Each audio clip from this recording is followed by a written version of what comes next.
Amy, let me tell you about a magical place that is so exactly designed to be enclosed space, year-round fun for the whole family that I bet you already know what I'm going to say before I even say the name. Let's say it together on 3. 1, 2, 3.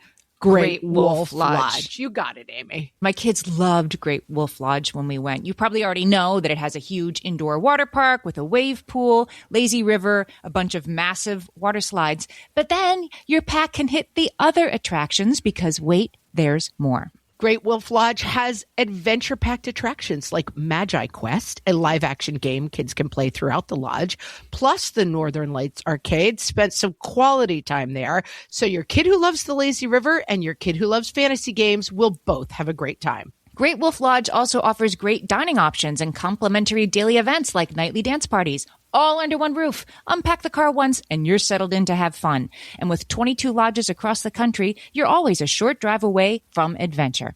We've both had such great times at Great Wolf Lodge, so bring your pack together at a lodge near you. Learn more at greatwolf.com and strengthen the pack. You're like, I want the magic, but I don't want to make the magic. Your dream is real. What fresh hell? Laughing in the face of motherhood. I would show up and I'd sing a few songs. I had like a set show, and then I'd be like, and here he is, and he'd come in. With Margaret Abels and Amy Wilson. Somebody going to be screaming and crying and hiding between your legs and being like, I don't like that Santa. Yes, that will happen. A podcast that solves today's parenting dilemmas so you don't have to. Had I checked with my family, it was a priority to nobody that I make these incredibly complicated cookies, and then I was mad nobody wanted them. Hello, everyone, and welcome to What Fresh Hell, Laughing in the Face of Motherhood. This is Margaret. And this is Amy. Today, we're talking about our holiday goals, which are, we have 2, less doing, more magic. Yeah, I love this. And I think, this has been thematic for us in a ton of ways. And I think it's really interesting as our kids start to get older and their relationship with Christmas changes, that I'm finding the pushback or my push to kind of scale everything down. It's challenging. Like, although they are kind of aging out of some of the magic of Christmas, they don't want less. That's for sure. I mean, they're not like, let's tone it all down, It's not happening. I want to start with something one of our listeners, Tiffany, said. She said, I am a make magic girl.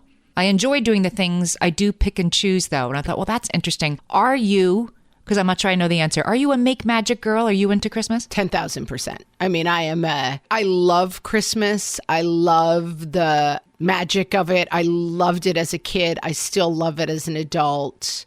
My nephew was just here and saying, well, when does Christmas really start? And I said, okay, this is not, he said, do you have an opinion on that? I said, I don't have an opinion. I have a fact. Christmas starts the moment Santa appears in the Macy's Thanksgiving Day Parade. That is the beginning of the Christmas season. That used to be my job. In my younger years, one of my many acting jobs was being Mrs. Santa, not in the Macy's Thanksgiving Day Parade, but at different malls around the United States.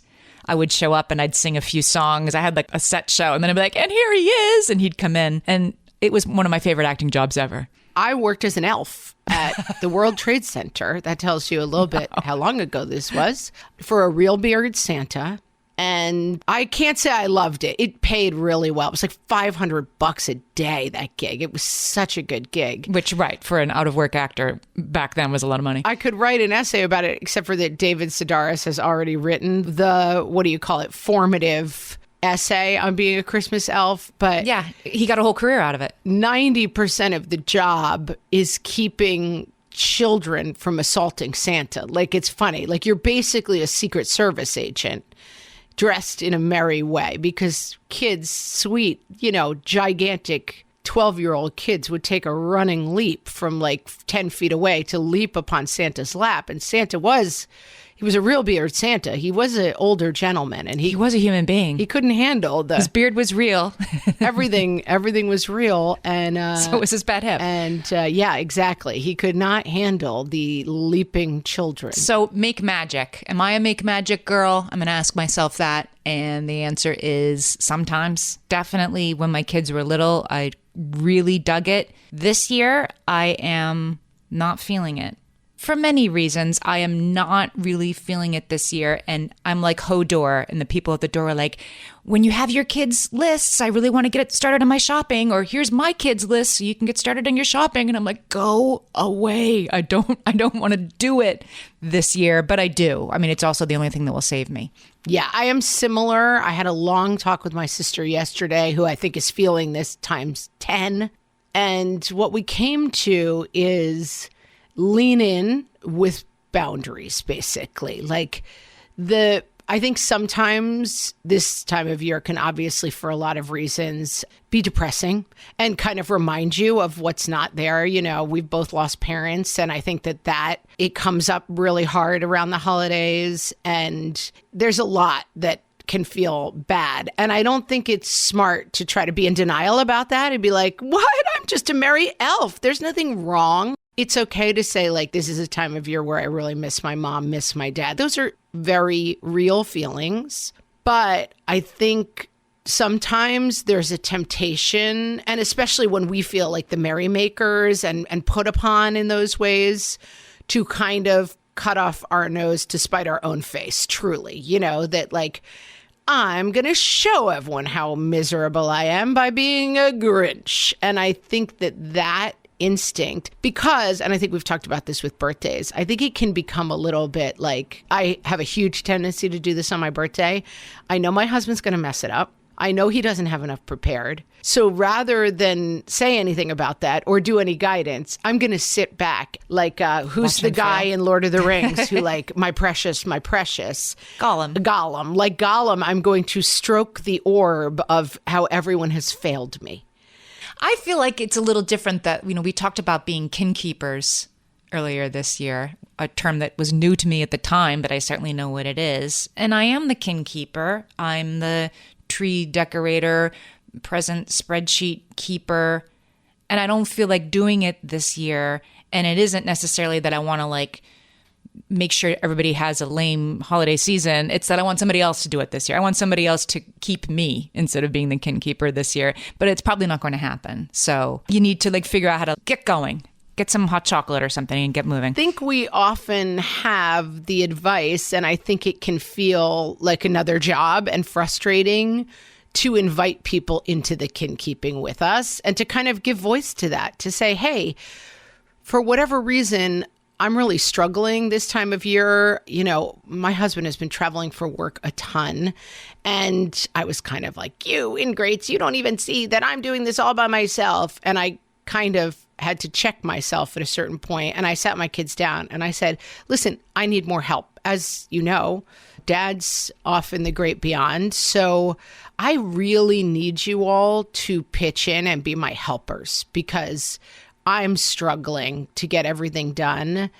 And I feel like my kids, it doesn't mean that they suddenly like don elf hats and are like, well, I will do everything and it'll be fun. But leave it to me. I think it's fine to invite people in. You know, my sister and I had a really frank conversation and said, like, let's do gift exchanges and let's lean in on what the present lists really look like and who can we take off of them and how can we do it less. You know, we were originally kind of like, let's just forget it and just forget about gifts this year. And after a week, I think that both of us kind of felt like that's going to feel depressing, but the instinct is coming from a real place. So like, can we find a solution?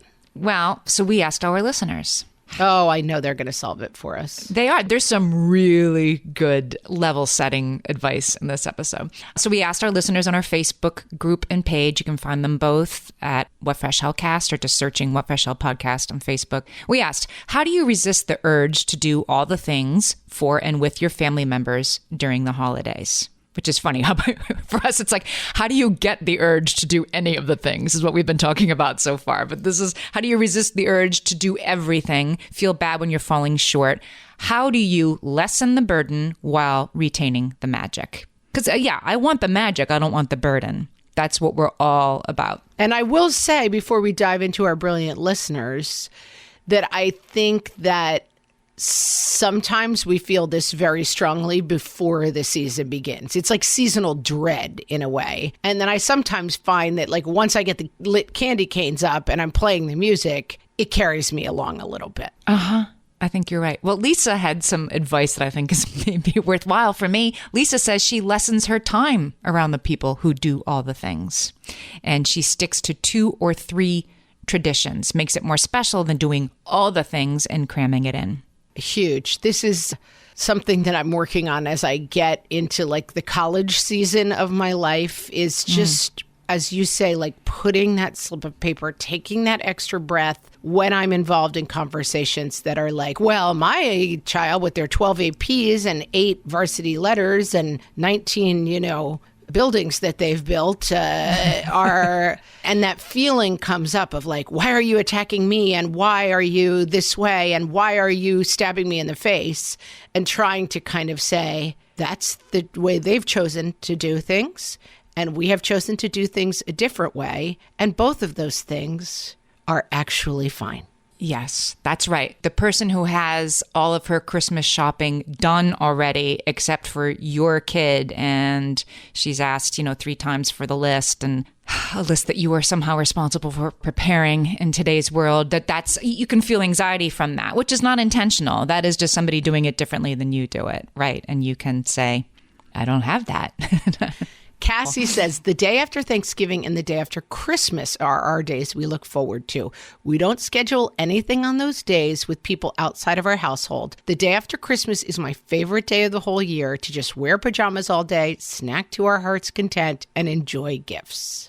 Yeah, I kind of feel like nobody expects you to do anything else the day after Christmas. Maybe it's like pile in the car and go see Aunt Martha, but I feel like everybody just stays home the day after Christmas. The day after Christmas is my sister's birthday, so we're just rolling right into birthday celebrations. Oh, you roll right into that. I will say this is not a tip for everyone, but this is how we do it, and it works for me. Your mileage may vary, as they used to say on the internet back in the day. The day after Thanksgiving, I find that I often have 20 people still hanging around at my house who need something to do. And, we decorate the whole house for Christmas because I got 20 people. I got 40 hands. I'm like, let's go. Right. We're turning on Christmas music and the kids are generally really into it. And it's free labor for me.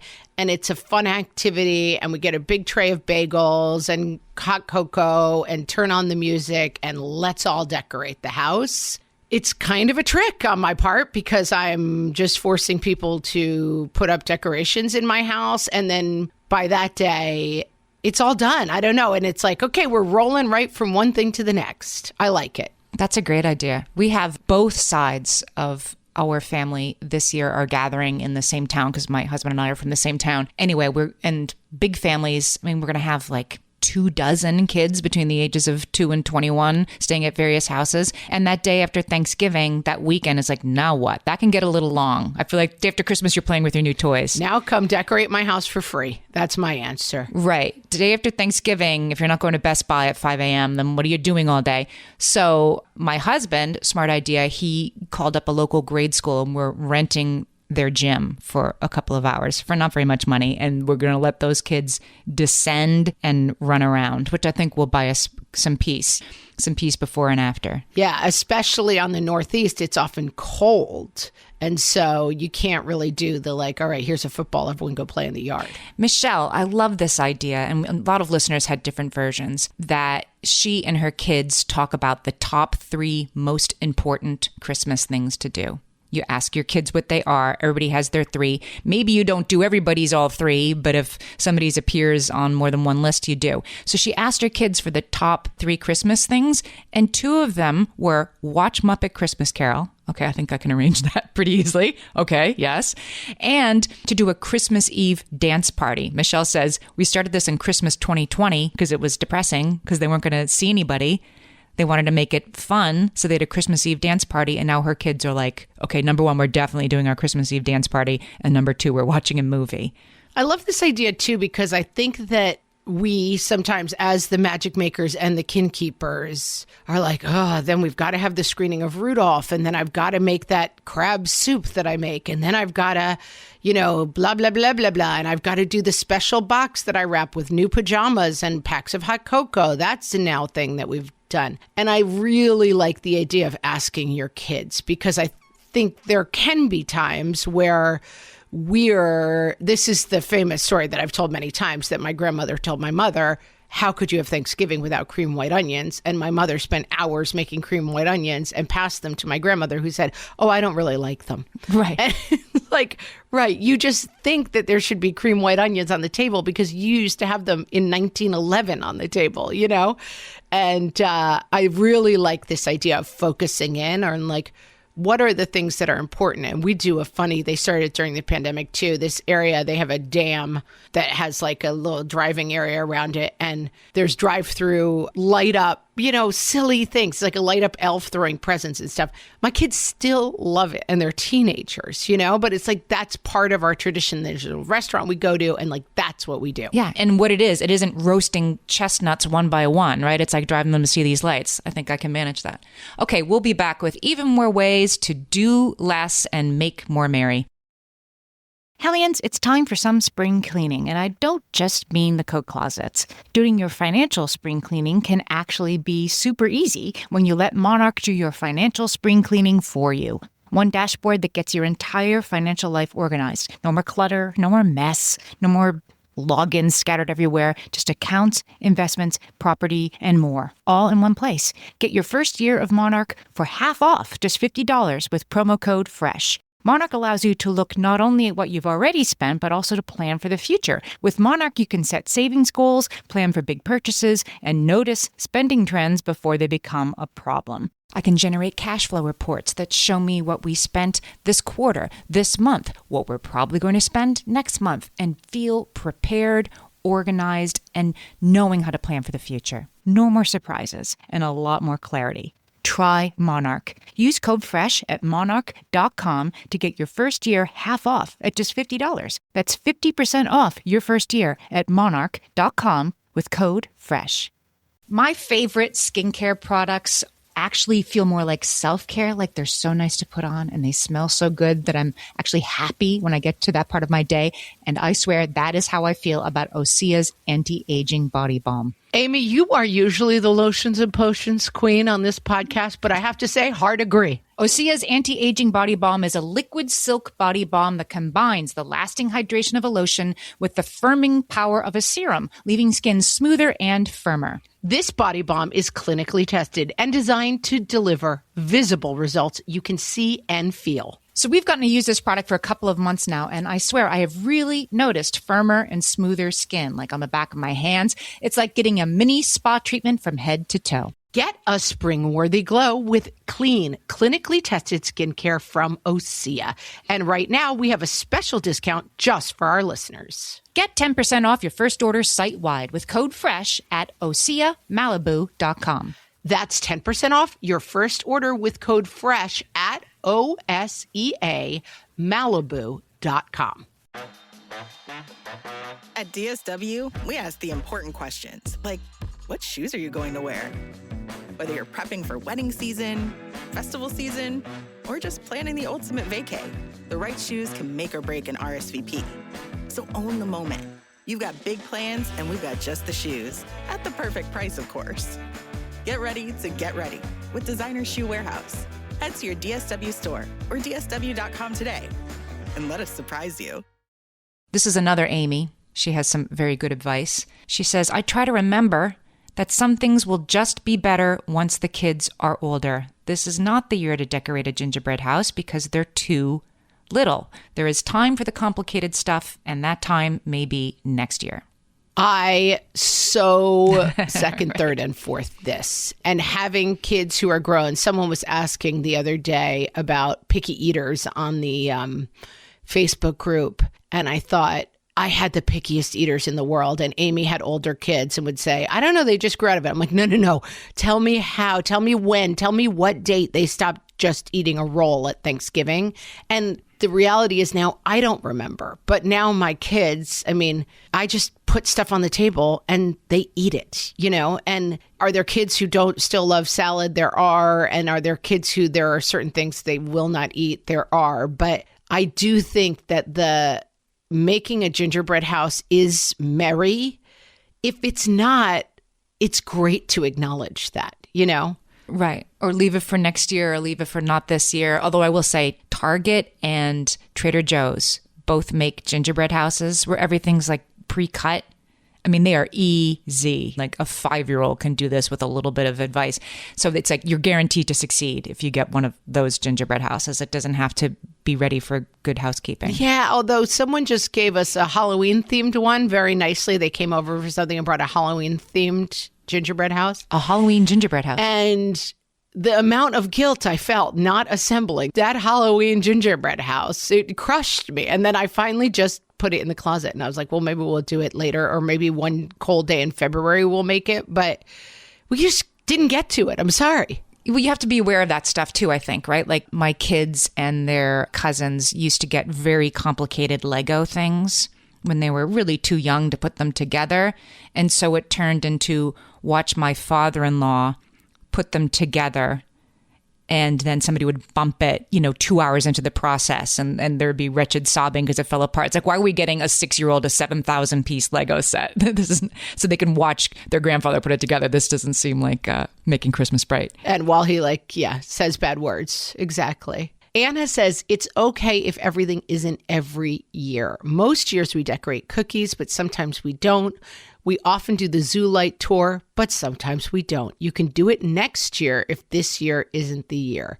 Make your absolutely must-do list very short. I love this. And I go back to that suggestion of talking to your kids. I mean, I think that I sometimes feel, it's a famous story in my family where I had my grandmother and her sister both lived into their 90s. And when I was in high school, they were in their 90s. And I would go every Sunday as a high schooler and drive over and pick them up and take them to church and then take them to IHOP afterwards and then drive them home. It was like my good deed. I was like, polish up my halo. I'm going straight to heaven. Every Sunday, I'm taking Grandma and Mary to church and IHOP. And then at some point, my grandmother said to my mother, oh, sweet Meg, she just loves IHOP. Like she didn't want to go. I was dragging them to the IHOP, basically. And I think that you have to watch that you're not dragging people to the IHOP thinking you're doing such a good deed, Mm-hmm. This was good advice I hadn't really considered. Tiffany says she tries to stay off social media more in December to avoid the feeling I should be doing all the things. We have plenty of fun things we already do. I don't want to feel the need to do more because of what others are sharing. I think this is definitely true. I mean, I live in New York City. And so you see people like, we're at the Rockettes, we're at the Nutcracker, here we are. And then you think like, oh, shoot, I need to figure out a day for us to go to the Nutcracker. I mean, maybe next year, right? Maybe never. Maybe nobody really wants to go in your house. But if you look at social media, you feel like you have to be, have all your kids in their matching tartan plaid outfits in front of the tree. Yeah. And then I think that sometimes when you do something, my mother-in-law and I took my daughter to the Nutcracker when she was maybe 7 or 8. She was in the tartan plaid with the bow and the big skirt. And you're there for the gram. We were so there for the gram. We were taking pictures in front of the fountain at Lincoln Center, and we went and we had a great time. And I do think maybe we went in 2019. And so then it was 2020 and there was no Nutcracker, whatever happened. But then it can easily feel like, now we go to the Nutcracker every year. Oh, we have to go to the Nutcracker. And my husband and I used to love, in Los Angeles, they have a sing-along Messiah. They do Handel's Messiah with a beautiful chorale, but then you sing along with the big choruses. And we loved it. And then we moved to New York and, what are we going to do about our sing-along Messiah? That's our tradition.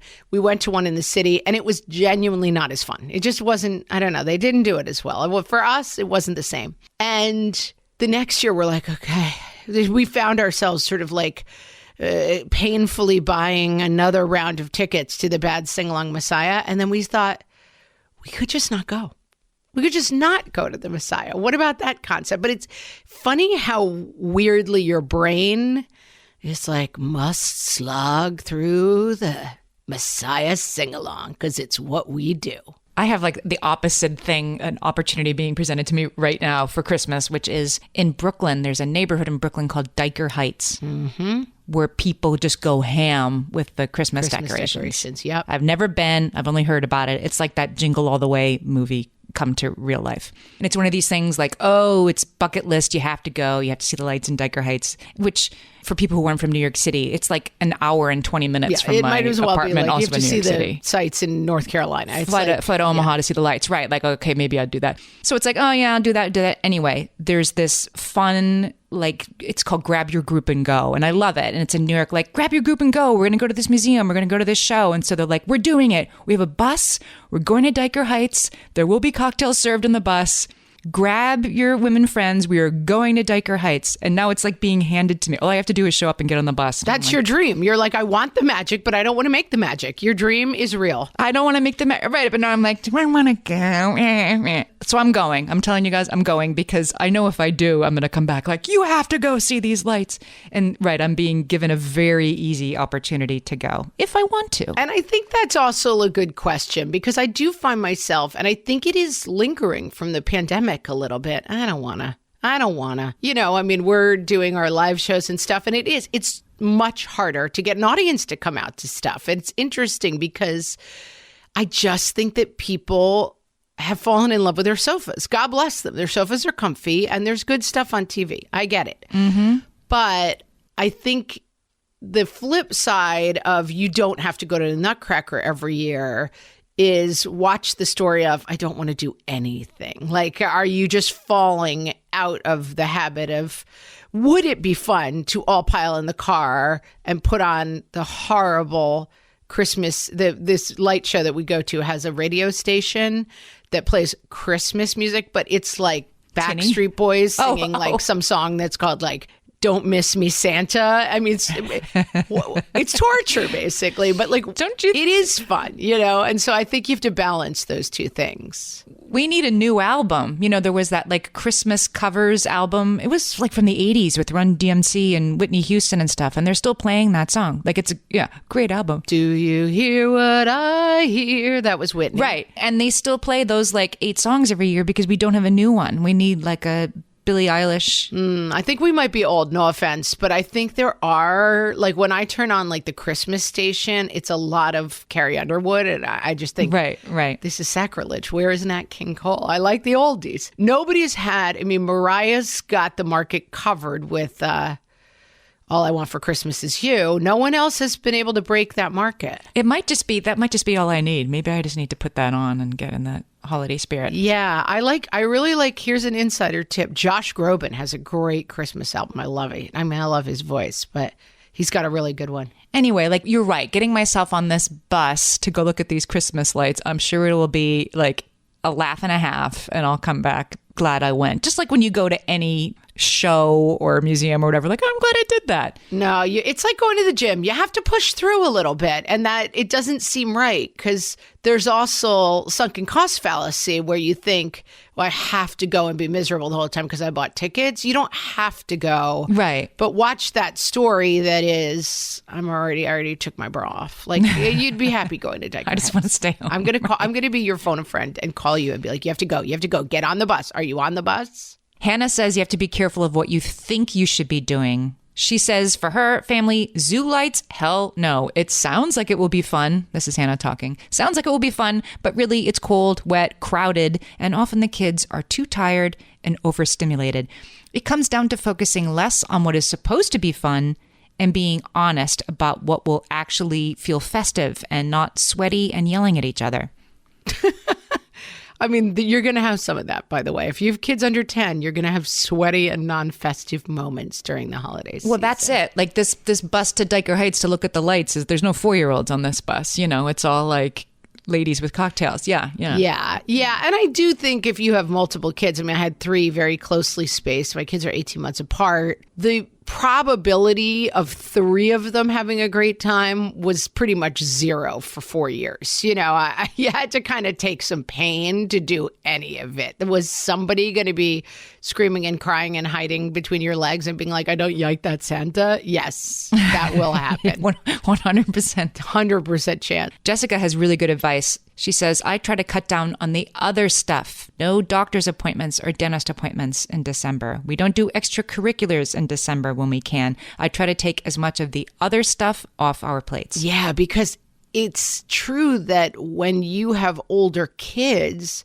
you also have like midterm exams. I mean, and the Christmas concert. Concerts, right, and the other concert. You really don't need to add a lot of activities. Like you're going to be sitting there through the like beard so white, snow so white, whatever, like Christmas concert. Yeah. And if you've got 3 kids like I do, you're going to 3 of them. And then you've got a lot of studying and reviewing and midterms. And that's right. It's funny. I have a couple of people who I've been meaning to catch up with. And I'm like, well, I guess now I have to do it in January. Like I certainly am not going to catch up with them in December. Yeah, it's already the can we push season. Yeah. Let's talk about that. I remember joking mid-August that I was like, well, Happy New Year, everyone, because it does. Like back to school slides right into Halloween, slides right into Thanksgiving, Christmas, holidays, and it's New Year's. Yeah. Okay, we'll be back with even more ideas for less doing and more magic.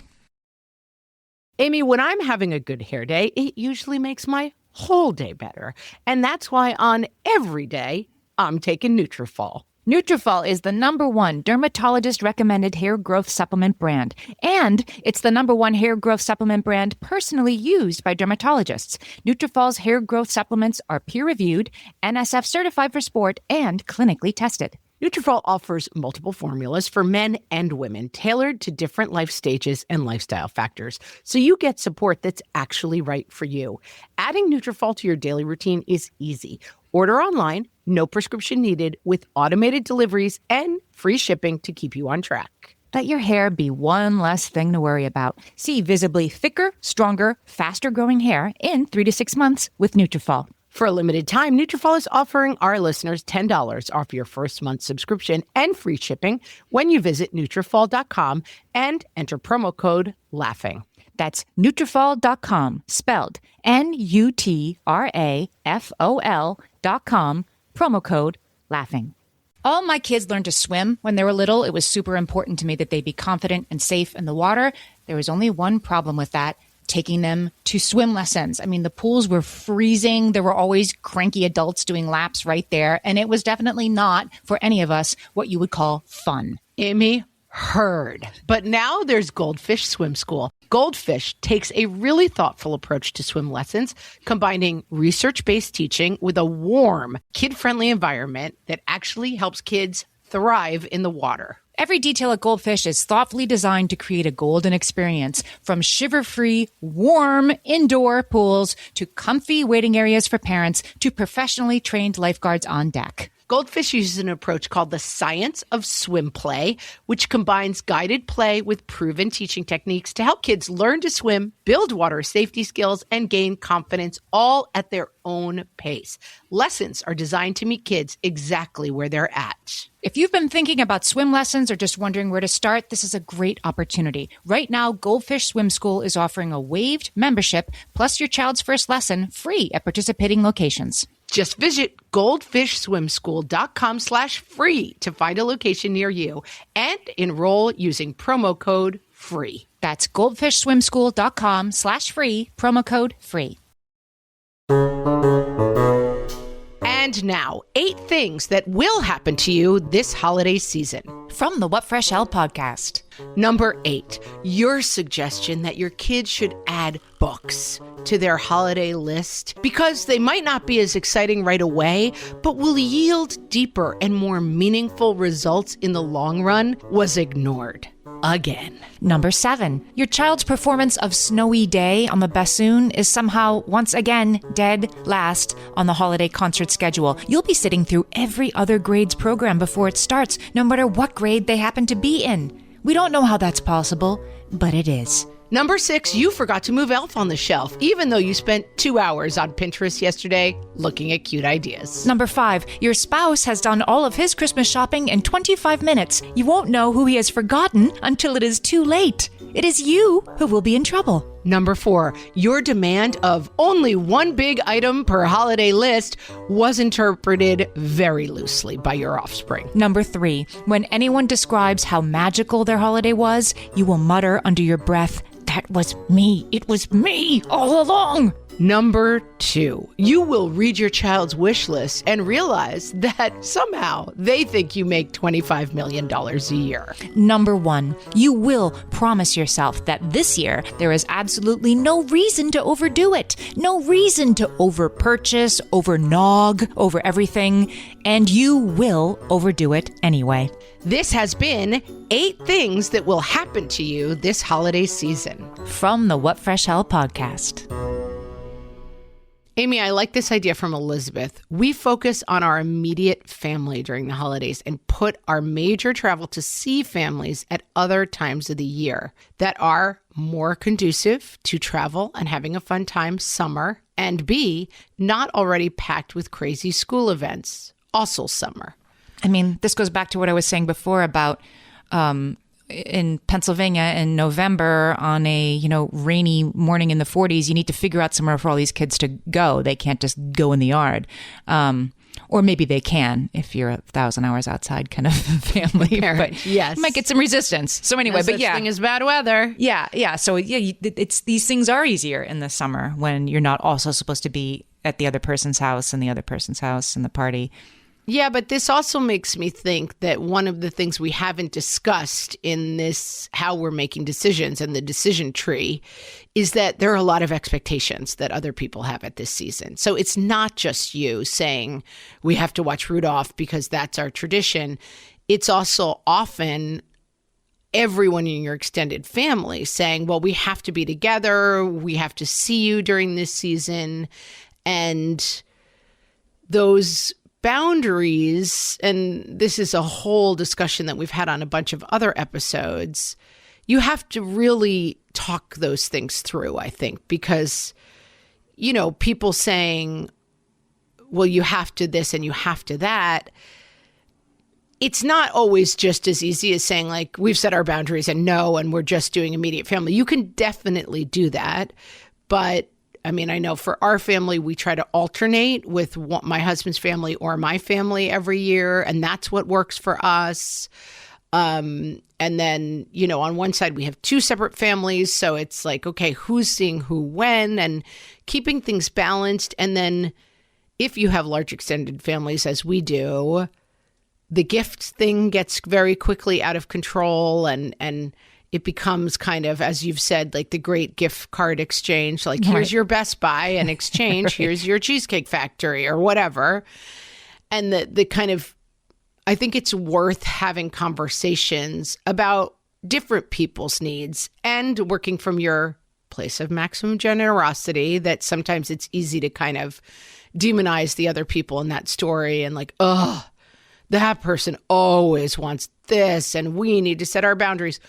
Which it sounds like I'm making fun of, but like, I just think everybody does have different needs, and these are people's parents, who have always spent their time with their kids at the holidays. And you can absolutely make any choices you want, but I think it's worth just a discussion about what the expectations are and whether or not those expectations can be reasonably met. This gets really hard. I mean, I remember so well when the kids were very little, right? Like the new baby at Christmas, the nativity child that's in your arms that's going from this one's house to that one's house, and whoever's house you're not at, they're asking you when you're getting there, and the house that you are at, they're saying you're leaving already. It can be really extra stressful to be letting somebody down. Like, what do you mean you're leaving? And whoever's on her way over to see the baby. And it can be hard to be in a series of situations where you're letting somebody down, even though you're really trying your best. But that doesn't mean you shouldn't do what's best for you. And with young kids, there's so many expectations around, they're going to love this. They're going to love it. And spoiler alert, they're going to cry. They're not going to love it. My grandmother, she's coming up a lot today on the podcast. She famously crocheted my brother and worked on it for months, a Santa Claus. And it had bells. It was like a kind of stretchy Santa. And it had bells on the hands. And she must have worked on it for months. And it really was objectively an amazing piece of craft work. And it was presented on Christmas morning. And my brother was, of course, terrified of it, to the degree that he cried the whole time. And then when she tried to leave, when she left for the night, chased her down the street, being like, you forgot this. He really didn't want it in the house. He was terrified of it. And I think lots of people are good at handling those situations, and lots of people are, we told it as a funny story, but sometimes people get their feelings hurt about things, and the expectation. I mean, famously, we had a Christmas where my parents had bought the grandchildren bicycles, and it was the big, like, this is the year you're old enough for bikes. So here are 2 or 3 bikes under the Christmas tree that, I'm sure were expensive. And the kids came down, and there were also Pokemon cards with the bicycles. That was like another thing under the tree. And they practically pushed the bikes out of the way to get to the Pokemon cards. And that's all they cared about.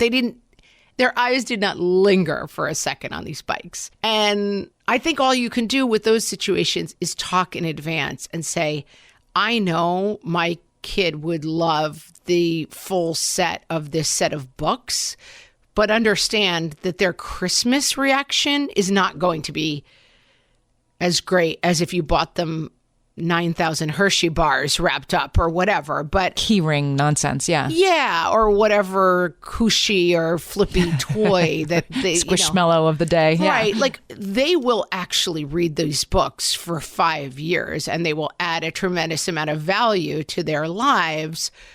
But are you okay with the fact that on Christmas morning, if you want the, Jack in the Box joy of seeing them grab something and hug it and run around, then get them a Squishmallow. Mm-hmm. That's what you should get them. Mm-hmm. I do think that giving visibility on the overall experience is important. This is funny. I hadn't really thought about this, but like in our own family, there was, a year that a beautiful handcrafted rocking horse with somebody's name on it was given as the, like, they're going to love it gift.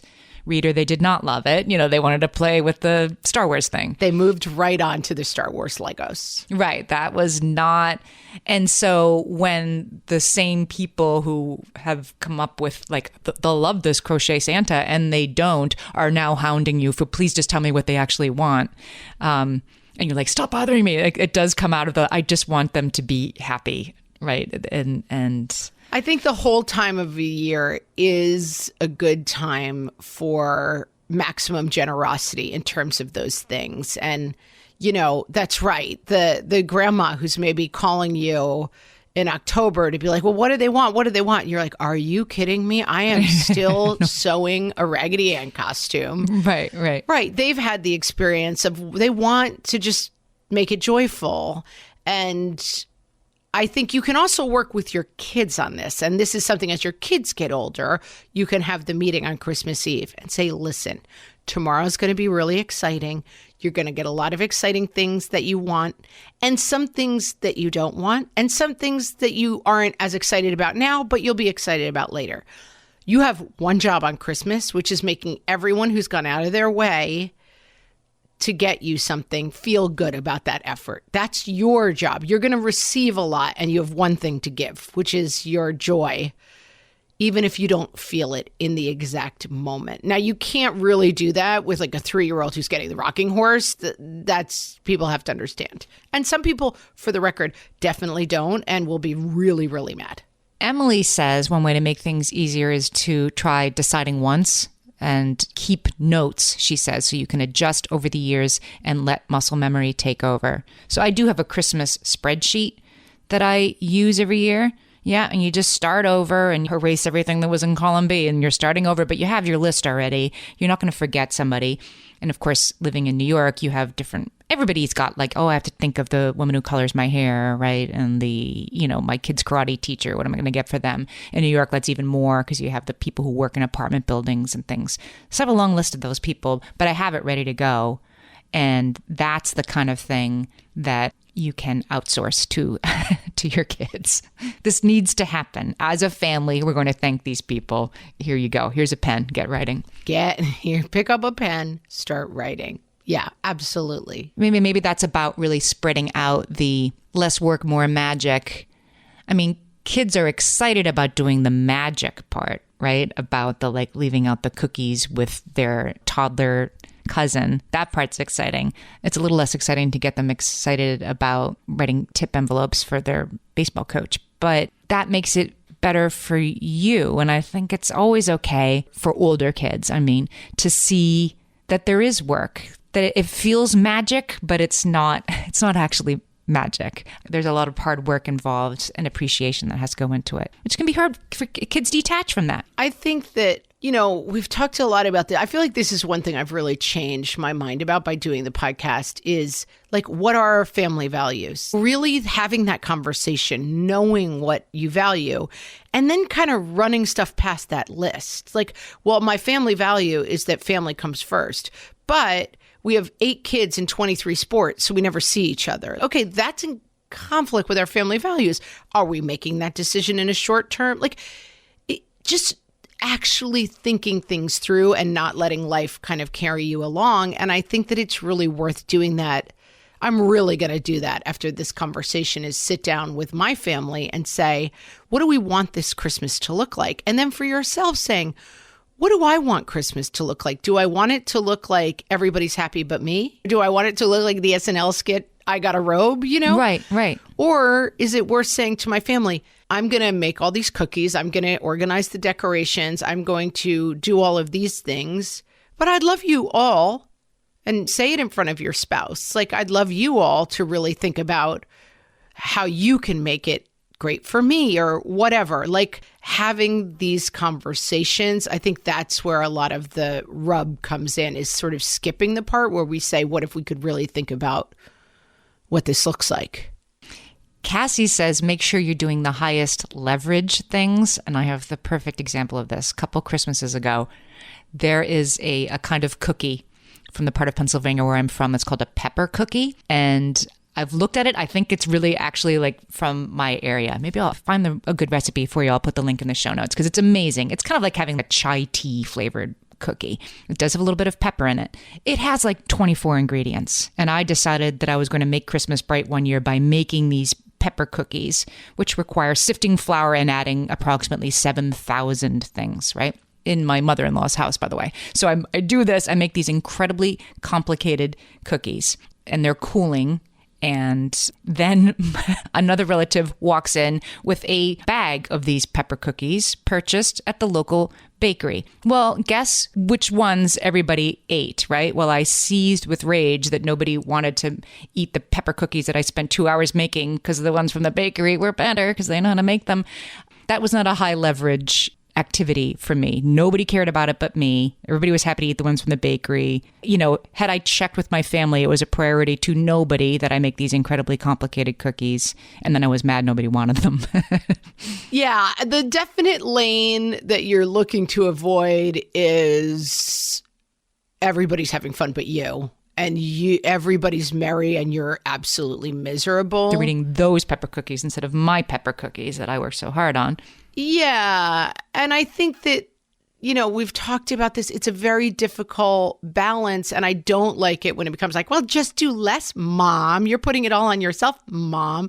That's not true. You're the kin keeper. You are being looked to create all of this wonder. But our only locus of control is figuring out what our limits and our joyfulness comes from. I was just thinking, during the pandemic, we went ice skating in Rockefeller Center under the tree, the 5 of us. And now we've been doing it every year. And it's incredibly expensive. Like, it's really expensive.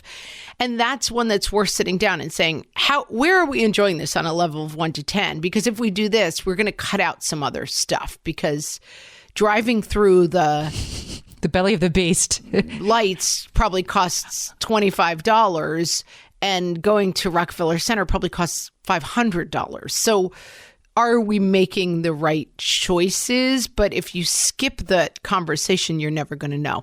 I have one more really practical one before we wrap up. put a sticker on the best wrapped present and open it last. This is like the one thing that has ruined Christmas many times at our house. So that if you know you're getting your kids, socks, underwear, some school supplies, and an iPod, what am I, 9 million, and a laptop or whatever, the big thing they want. Put a sticker on the laptop, know where the laptop is, hide it behind the tree. In your building. And make sure that gets opened last. Because we've often had the Christmas where like one kid's last gift is, a new guitar and the other kid's last gift is underwear or socks. And it leaves us with a bad feeling. Put a sticker, save the best gift for last. My takeaway, I'm going to go with what Michelle says. She says, I ask myself, what do I want my kids to remember about the holidays growing up and try to focus my attention there. And it makes me think when you're talking about the ice skating at Rockefeller Center, I mean, your kids will have that memory and they'll love it. And so maybe it's worth leaning into. And maybe it's like, okay, but they'll have that memory. We've done it. We don't need to keep doing it. We've checked that box. Or they might say it's the most important thing in their Christmas season for all three of them. And then you say, okay, I guess we're going to do it. But you check, you make sure. Yeah, because it's always surprising. We've done for people's birthdays and stuff, like people write stories about the person. It's like a little birthday book with a lot of stories. And everyone who's had one done always says how surprising it is what the thing. We did one for my dad, and one of the nieces said whenever we went, he would be setting up the volleyball net when we got there. Like he always remembered. He was always trying to make it fun for us. He said, I have no memory of ever doing that. And like that's where I think it's so great to have these conversations and say, what is fun? What is magic? And you definitely don't want your own memories of the holiday to be like, Christmas stinks. Everyone has fun but me. That's right. That's right. Make more magic. Yeah, make the right magic. Right. Yeah. Make the high value magic, the high leverage magic. Work magicer, not harder. There you go, Amy. You have indeed solved it. Do you subscribe to our newsletter about once a month? You subscribe to it. Yeah, so do I. I do. I subscribe. I love to hear what we're up to. Well, I mean, if you want to know what we're up to, what book events I might have coming up, what Fresh Hell live shows we might have coming up, where else you can find us, we send it once a month. We're not going to hound you. It's the perfect way to find out, oh, you know what else we put in there? The things that we're watching and reading and things. You won't hear it on the podcast. You only get it in the newsletter.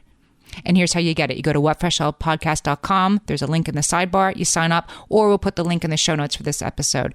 Get the newsletter once a month, and then you'll never have to wonder if the Facebook algorithm is showing you that cool episode with the great guest or not. Love it. Everyone, go subscribe.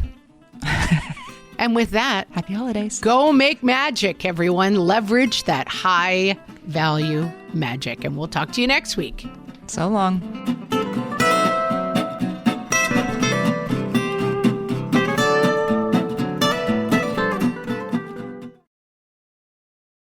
Starting a business can seem like a daunting task, unless you have a partner like Shopify. They have the tools you need to start and grow your business. From designing a website to marketing to selling and beyond, Shopify can help with everything you need. There's a reason millions of companies like Mattel, Heinz, and Allbirds continue to trust and use them. With Shopify on your side, turn your big business idea into... Sign up for your $1 per month trial at shopify.com/special offer.